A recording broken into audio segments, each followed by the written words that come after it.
ఇప్పుడు తను చనిపోయారన్న టాపిక్ తీసిన తర్వాత నాకు ఒక చిన్న డౌట్. ఇప్పుడు జనరల్‌గా మనిషి చనిపోయిన తర్వాత కొన్ని ఆచారాలు, కట్టుబాట్లు అవన్నీ ఉంటాయి. హిజ్రాలకు కూడా అలాంటి కట్టుబాట్లు ఏమైనా ప్రత్యేకంగా ఉంటాయా? కట్టుబాట్లు అంటే ఒకప్పుడు చాలా ఎక్కువ కట్టుబాట్లు ఉండేవి. ఆ కట్టుబాట్లు ఏంటి అంటే హిజ్రా చనిపోతే లక్ష్మీదేవి స్వరూపం, అందుకే ఎవరికి చూపించకుండా తీసుకెళ్ళాలి అని ఒక కట్టుబాటు ఉండేది. ఆ తర్వాత హిజ్రాలు చనిపోతే మగవాళ్ళు ఎవరు రాకూడదు అని ఒక కట్టుబాటు ఉండేది. అండ్ హిజ్రాలు చనిపోతే చీకట్లో తీసుకెళ్లే కట్టుబాటు కూడా ఒకప్పుడు ఉండేది. అది ఎందుకు అంటే అప్పుడు యాక్సెప్టెన్సీ తక్కువ మనమున్న సొసైటీలో. మన రోడ్డు మీద మన ఇంటి మనం ఒకళ్ళు గుమ్మ ముందు నడుచుకుంటూ వెళ్తేనే ఫీల్ అయ్యేవాళ్ళు డ్యూ టు ద డిస్క్రిమినేషన్ అట్లాంటిది. అలాంటి టైంలో చీకట్లో తీసుకెళ్లడము. అండ్ కొన్ని కొన్ని కొన్ని స్టేట్స్లో కొన్ని రకాలుగా ఉంది. మన తెలంగాణలో ఇప్పుడు చావులైతే పగలు చేస్తున్నారు, ఎప్పుడంటే అప్పుడు చేసేస్తున్నారు. ఎందుకంటే మనం జనరేషన్స్ మారుతూ వచ్చాం. కానీ చీకట్లోనే చావులు చేసేవాళ్ళు అనేది మా పెద్దవాళ్ళు ఉంటారు కదా, మా నాని వాళ్ళు చెప్పేవాళ్ళు. ఏమనంటే చీకట్లోనే తీసుకెళ్ళాలి నాన్న అని చెప్పేవాళ్ళు. ఎందుకు అంటే అందరూ పడుకున్నాకే తీసుకెళ్ళాలి. అది కూడా టైమింగ్ ఉంటుంది. ఇప్పుడు ఆకాశం భూమి రెండు చూస్తే మధ్యలో కలిసినట్టే కనిపిస్తుంది. ఆ కలిసిన టైం ఏంటి? It's mid of a universe. And రాత్రి పగల్లో మిడ్ టైం ఏంటి? 2 o'clock. మేము ఏ పూజలు చేసినా రాత్రే చేస్తాం ఆ టైంకి, రెండింటికే. చావు కూడా అదే టైంకి తీసుకెళ్ళాలంటే పగలు రాత్రి కాకుండా మధ్యలో తీసుకెళ్ళాలి అనేది ఒక ఉద్దేశం ఉండేది. ఇప్పుడు రాను రాను కల్చర్ని భ్రష్టు పట్టించే వాళ్ళు ఎక్కువైపోయారు కాబట్టి, బట్ సీరియస్ థింగ్ ఈస్ చీకట్లోనే తీసుకెళ్ళాలి. వాళ్ళు ఇప్పుడు మాకు ట్రాన్స్జెండర్గా మారిన తర్వాత అర్ధరాత్రే పూజ చేస్తారు అమ్మవారికి, మా అమ్మవారికి. అంటే అమ్మవారికి మనం సమర్పించుకునే ఒక పూజ ఉంటుంది.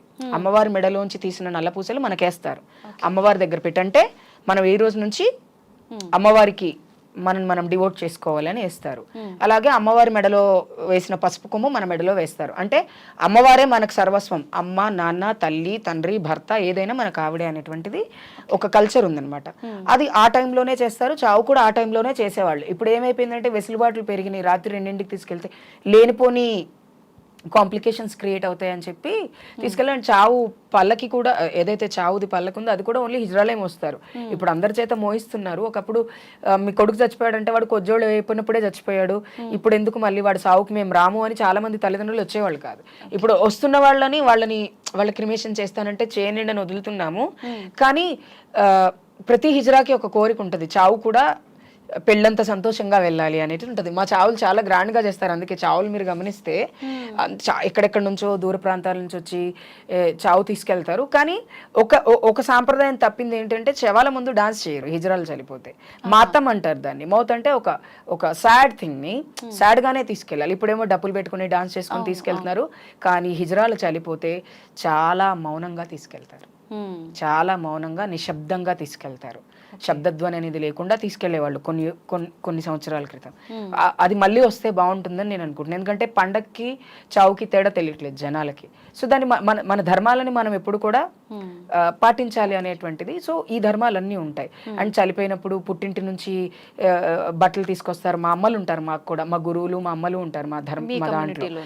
గురువు అనేవాళ్ళు మన మంచి చెడు మనం ఎలా బ్రతకాలో నేర్పించే వాళ్ళు గురువు అయితే, అమ్మ ఏ కష్టం వచ్చినా నష్టం వచ్చినా చూసి అమ్మ కూడా మనకు ఉంటుంది అనమాట. గురువుని అమ్మని ఎంచుకుంటారు. అమ్మ పట్టు వస్త్రాలు తీసుకొని వచ్చి వడి బియ్యం పోసి పాడ మీద పడుకోబెట్టక కూడా బియ్యం పోస్తారు మాకు. వడి బియ్యం పోస్తారు. వడి బియ్యం పోసి పసుపు కుంకుమ అంటే ముత్తైదులమే కాబట్టి అవన్నీ సాంప్రదాయాలను చేసి పంపిస్తారనమాట. సో అది చాలా ఇంపార్టెంట్ మా దాంట్లో, చాలా ఇంపార్టెంట్ అది. ఇవన్నీ ఉంటాయి అన్నమాట. ఇప్పుడు తెలియక కొంతమంది చేస్తున్నారు, కొంతమంది చేయట్లేదు. చెప్తేనే తెలుస్తుంది కాబట్టి చెప్తున్నాను నేను కూడా. ఇప్పుడు శ్మశాన వాటికలు ఇవి జనరల్ గా అందరినీ 2016-17 వరకు అసలు శ్మశాన వాటికలో ప్లేస్ ఇచ్చేవాళ్ళు కాదు. చాలా కష్టపడ్డాం మేము. ఇప్పుడు కాష్టాలే చేస్తున్నారు ఎక్కువ, వాటికి అవి చేయట్లేదు. ఎవరైతే ఊర్లలో చనిపోతున్నారో వాళ్ళు కట్టుకుంటారు. ఎందుకంటే వాళ్ళ ఫ్యామిలీస్ ఉంటారు కాబట్టి యాక్సెప్టెడ్ ఫ్యామిలీస్ వాళ్ళు కట్టుకుంటారు. యాక్సెప్టెడ్ ఫ్యామిలీస్ లేవు. ఇప్పుడు నేనున్నాను, ఏ బి చనిపోయారు, బీకి అసలు ఎవ్వరూ లేరు. ఆ శ్మశానం కట్టించిన తర్వాత దాన్ని టేక్ ఓవర్ చేసే వాళ్ళు ఎవరు ఉండరు కాబట్టి అంత కాష్టాలు కాష్టమే ఎక్కువ చేస్తున్నారు. అండ్ ఎవరైతే ఫ్యామిలీస్ ఒప్పుకుంటారో వాళ్ళ ఫ్యామిలీస్ ఎలా అంటే మేము అలాగే చేస్తున్నారు, అది వాళ్ళ కూడా పద్ధతిని బట్టి చేస్తారు. ఓకే, జనరల్ గా హిజ్రాల్ అనగానే ఎలా ఉంటుంది? ఆ సాంప్రదాయం కాష్టమే ఉంటుంది? కాష్టమే ఉంటుంది ఎక్కువ. కాష్టంలో 2 రకాలు ఉంటుంది. ఒకప్పుడు ఎలా ఉండేది అంటే హిజ్రా కమ్యూనిటీలో ఇస్లామీని తీసుకున్న వాళ్ళు ఉంటారు, అంటే ముస్లిమ్స్ గా బ్రతికే హిజ్రాస్ కమ్యూనిటీస్ ఉంటాయి. అంటే వాళ్ళు ముస్లిం పద్ధతులు, ఎందుకంటే వాళ్ళు ఆ నిజాం సర్కార్ కాలం నుంచి ఉన్నటువంటి వాళ్ళు కాబట్టి వాళ్ళు ముస్లిం పద్ధతిలో చేస్తారు. ముస్లిం పద్ధతిలో ఖచ్చితంగా డోలీలో తీసుకెళ్తారు, వాళ్ళని దఫన్ చేస్తారు కఫన్ వేసి. అండ్ హిందూ సంప్రదాయంలో ఇప్పుడు మా గురువు నాకెవ్వరూ లేరు, మా గురువు పరంపర ఏదో నేను అదే పాటిస్తాను, మా గురువు వాళ్ళ గురువు పరంపర ఏదో అదే పాటిస్తారు. అలా పరంపర ఏదైనా మన గురువుల పరంపరను బట్టి ఏదో ఉంటుందో అదే పాటిస్తాం అందరం. ఒకవేళ ఫ్యామిలీస్ లేదండి మా పద్ధతి ఇది, మా అబ్బాయిని మేము ఇప్పుడు చేస్తున్నారు సావులు తల్లిదండ్రులు వచ్చి, కానీ నేను ఇనీషియల్ గా ట్రాన్స్ కమ్యూనిటీలో జాయిన్ అయినప్పుడు 2011లో నాకు జనరీ స్టార్ట్ అయినప్పుడు ఇలా చనిపోయింది స్వాతి అంటే, స్వాతి కాదు వాడి పేరు కిరణ్, కిరణ్ ఇలా చనిపోయాడు అంటే మేము రామమ్మ వదిలేసుకున్నాము, మీరే చేసుకోండి ఏమున్నా, మా ఇంటికి గడ తీసుకురాకండి సావుని అంటే, అట్లీస్ట్ మీ బిడ్డ చనిపోతే మీరు చూడడానికి కూడా లేని పరిస్థితి నుంచి ఇప్పుడు వచ్చి చూస్తున్నారు. కొంతమంది వాళ్ళే చేసుకుంటున్నారు, కొంతమంది మేము చేయలేం, శక్తి లేదు మా దగ్గర అంటే కమ్యూనిటీ చావు చేయడానికి ఎప్పుడు ఎవరు వెనకాడరు. ఇప్పుడు ఈ తలగొరువు పెట్టడం ఇలాంటి కార్యక్రమాలు చాలా మందికి చాలా చేశారా? నేను చాలా పెట్టా.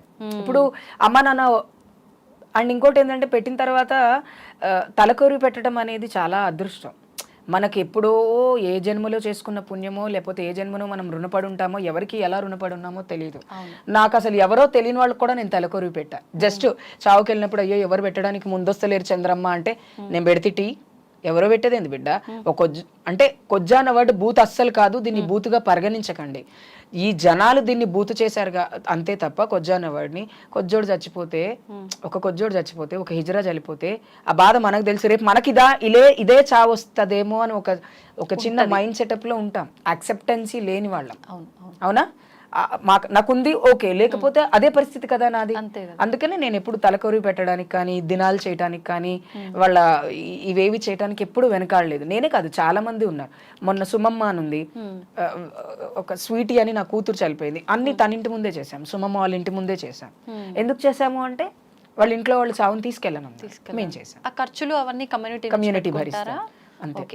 గురువులు పెట్టుంటారు మీరు అలా? 7-8 మందికి తలకొరి పెట్టడం కూడా నా కమ్యూనిటీకి నేను చేసుకున్న సేవగా తీసుకుంటాను, దాని ఏదో పుణ్యం కాదు, సేవ అంతే. మీ కుటుంబ నేపథ్యం ఏంటి? మా అమ్మ నన్ను చాలా ప్రేమగా చూసుకుంటారు.